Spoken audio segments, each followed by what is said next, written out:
Indigenous people, the traditional custodian of this land where we are meeting today, I pay my respect. Secondly, I would like to thank the organizers of today's demonstration for inviting me to speak here today about the latest USA and their allies' aggression against the Syrian troops.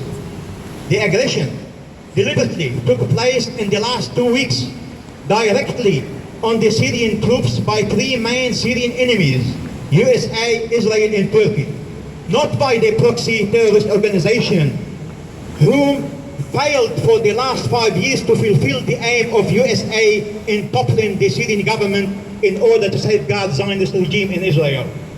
First aggression carried out by Israel were planes in the south of Syria to help the terrorist groups led by Al-Nusra.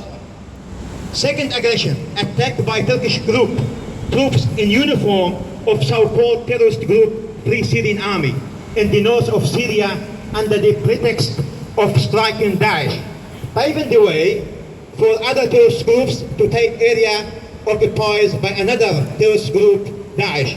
This aggression was a violation of the international law and violation of Syrian sovereignty.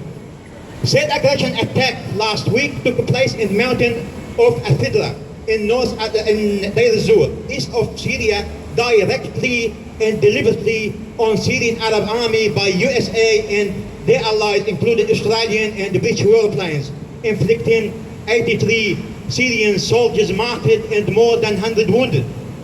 The aggression attack, which lasted about 1 hour, and Syrian troops have been subjected to US strike again during the evacuation of the wounded from Mount Al-Fidra in Deir ez-Zur.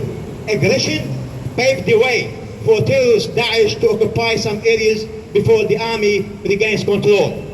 Let's recall USA candidate for presidency, Mrs. Hillary Clinton, when she admitted that the USA is founder of Al-Qaeda and Daesh, with the help of Saudi Arabia, the main financier for all Islamic terrorist groups in the world based on Wahhabi ideology. USA cannot fool and convince us that the aggression was a mistake. Let's recall all the past so-called mistakes in the region. Shouldn't we mention the Iraqi war that was based on a big fat lie, weapons of mass destruction that Australia got involved in? In 1988, an Iran air passenger flight from Tehran to Dubai was shot down by the United States Navy guided missile cruiser USS Vincent. The incident took place in Iranian airspace, over Iranian territory water, in the Persian Gulf, was destroyed by surface-to-air missile fired from Vincent. All 290 people on board died. In 1991, bombing of the Al-Amiriya bunker in western Baghdad during the first Gulf War killed 403 men, women and children. US forces made no mistake when they threw aid included weapons to terrorists and killing civilians, and later claim was a mistake.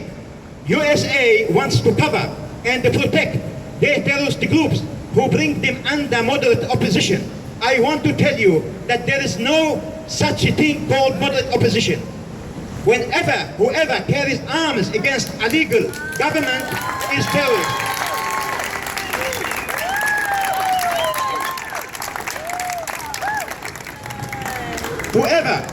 Whoever carries arms against a legal government is terrorist. And that is the situation all over the world, including Australia. Syrian government, led by the President Dr. Bashar al-Assad, is ready to resume Syrian dialogue without preconditions and their goal to reach a political solution to the Syrian alone, without outside interference. The success of any political process requires cooperation and coordination with the Syrian government. We want to tell the whole world who dream to topple the Syrian government.